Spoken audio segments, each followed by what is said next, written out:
Hello and welcome to Gadget Joe, and today we're taking a look at a Game Boy.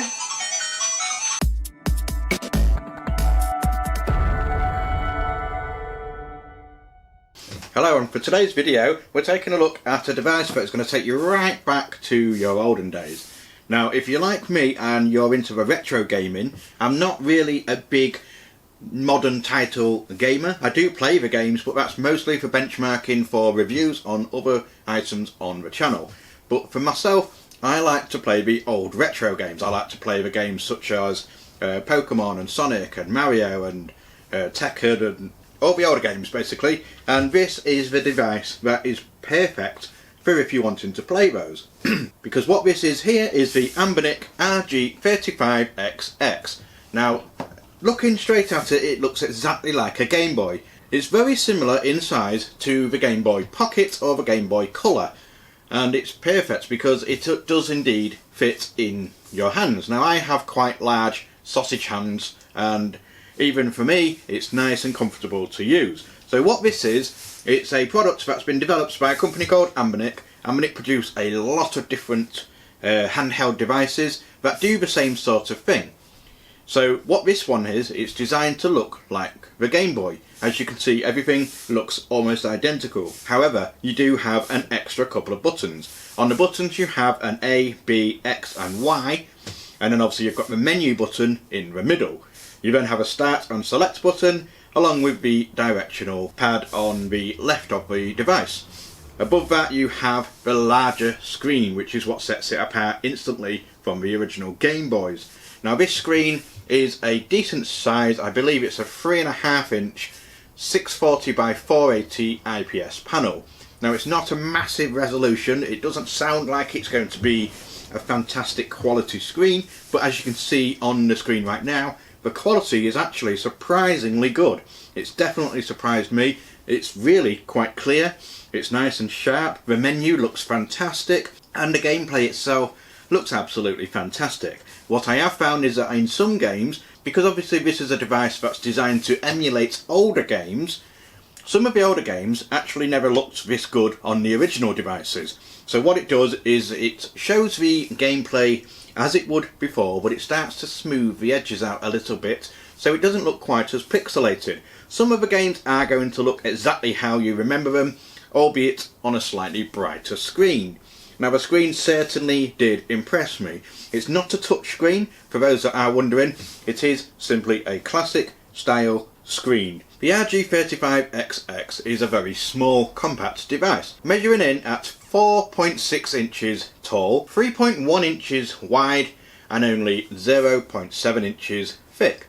It comes in at about 165 grams, which is a little bit heavier than your mobile phone that you have in your pocket, unless you've obviously got one of the fold devices, so it's not really going to make much of an impact when it's in your pocket. The RG35XX is powered by a quad-core ARM Cortex-A9 processor, so that means that it can handle pretty much any of the tasks that get thrown at it. It is then alternatively powered by a GPU, which is a quad-core PowerVR SGX 544MP 45nm module. It does also run with 256 megabytes of DDR3 memory. Powering the device is a 2100 mAh live polymer battery that claims to get around 5 hours of gameplay. Now I like to have my devices set on a high brightness, so you'll probably find that you'll get around 3 hours, maybe 3.5, depending on the title that you are playing. Obviously a more demanding title will allow the battery to be a lot shorter than it would be if you were to play something like Tetris on a lower brightness. But 3 to 3.5 hours is more than enough for what you should need. You shouldn't really need to be sitting down playing something like this for that length of time in one go anyway.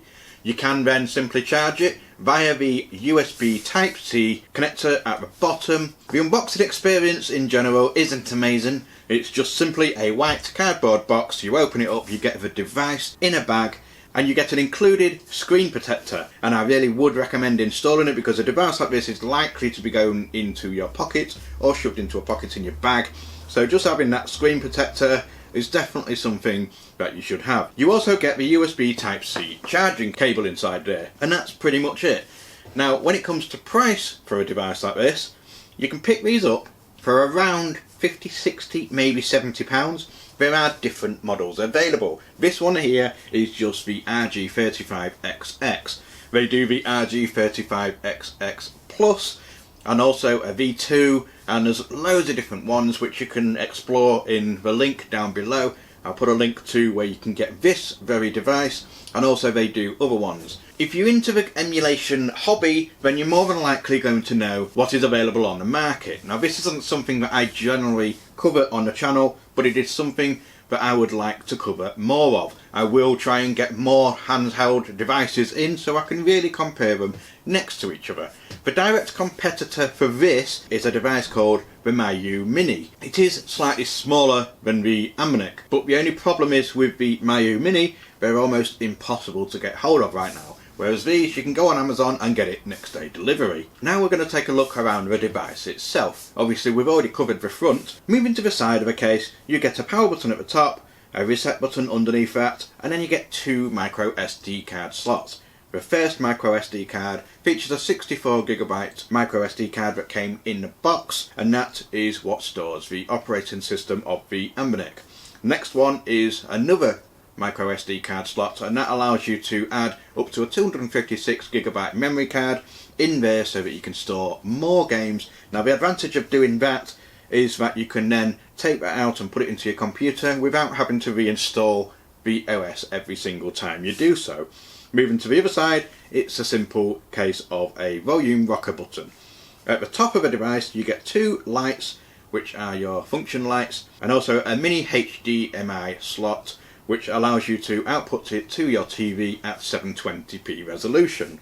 At the bottom you get that USB Type-C connector, and then next to that there is a 3.5mm headphone jack. On the rear of the device you don't have the traditional battery slot which you would have on the old Game Boy because everything is built in. You do have 4 trigger buttons or shoulder buttons on the back, which are labelled R1, R2, L2 and L1. The on-screen menu of the RG35XX is nice and simple. You've got 5 options here, and the first one is the game rooms, which I'll touch upon shortly. The next one is a favourites tab, which allows you to start and mark whichever games you like to play most, and that will list it in here. You've got a history button, which will show you the games that you have played recently. You do have a search function, which allows you to type in the title of a game that you are looking for. And then your last button is the settings button. Go into your settings and you've got options such as battery details. You can shut down the device from there. You can set the date and time, and you've got every other feature including the background settings, the background brightness. You can schedule the power off of the device so that if you do leave it, it will turn itself off. You can also do things like clearing your history and your favourite records. Check your firmware version available on the device. By pressing Switch OS, you can then switch the device from the standard software that is included on this to one called Garlic OS. Garlic OS is run under the brand of RetroArch, and that allows you to further modify and further add extra games and more options for customization to the device. Now that is built in on this device. Not all of the devices that you're going to get will have that included, but there are plenty of options or tutorial videos on YouTube. If you do get one of these devices and it does not have Garlic OS built in, you can simply follow one of those tutorials and they can get it all set up. Going back to the Game Rooms menu item, we click on that and you can see a whole plethora of different consoles available. You can play games from PlayStation 1 to arcade games, Game Boy Advance, NES, SNES, Sega Mega System, Mega Drive, Game Boy Color, Game Boy Advance, and even the Sega Game Gear, and much more. Clicking onto one of these titles, as you can see, gives you a whole list of the games that are included right out the box, so you're good to go straight away. Press right or left and that will scroll through much quicker, and as you can see, just on the Game Boy Advance option there are multiple options available straight out of the box. The gameplay on this device is absolutely fantastic. I didn't find any issues with performance stuttering, there was no frame loss, everything seemed to run perfectly smooth. I will show you in a moment where I'll just leave it to run through different games and the gameplay available, so you'll be able to get a better idea of exactly how this thing performs.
was incredibly impressed with the overall performance of the RG35XX. Considering the low price point, you're getting all those devices, all those consoles right in your hand. You're getting everything included straight out of the box. The gameplay was fantastic. That speaker, albeit slightly tinny, is nice and loud, which I'll show you now. So as you can hear, it's nice and loud. I'm having to talk quite loud to hear over it, but the sound isn't amazing. It's obviously a single small speaker here, but it is more than enough. If you don't want to listen to that and you do want to listen to the music and you're in a crowded place, such as maybe in a train, then you can obviously use that headphone jack at the bottom, and that pretty much wraps it up for this video. Something a little bit different for a channel. I don't know a massive deal about these devices. I know enough that it's something that I'm very interested in. I have played on a few emulation handheld devices before. I do a bit of emulation on my own computer, so if it's something that you're into, it's definitely something to look at. For the price points, as far as I'm aware, this is probably one of the better choices on the market. Some of the devices that I've had at this price point a few years ago were shocking quality. They didn't play the games very well, they started to struggle. You do have that quad-core processor and quad-core graphics processor in there, of a GPU, and it just seems to handle it perfectly. Everything I've thrown at it, it has worked fantastically. That screen has definitely impressed me, considering it's such a low resolution unit. That 2100 mAh battery has been more than enough for what you should need. You can always take a power bank with you if you're going somewhere for a long journey, so that you can charge it up. From what I've experienced, charging does not take long at all. I've often had it fully charged, ready to go, within the space of a couple of hours. So I know that there's some people on my channel that are watching this that are interested in devices like this, and I know that some people are looking to see whether they should bite the bullet and go for it. I know it's not a lot of money, but it's also 50, 60, 70 quid is a lot of money to waste on something that's not really worth it.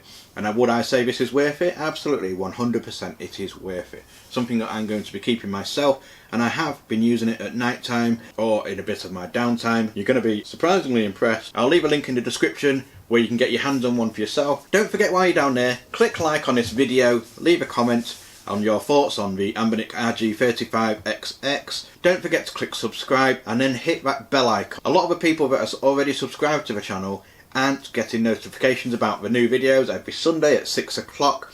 So just click that little bell button. It really does help the channel. I've been Gadget Joe. This has been the Anbernic RG35XX. And until next time, goodbye.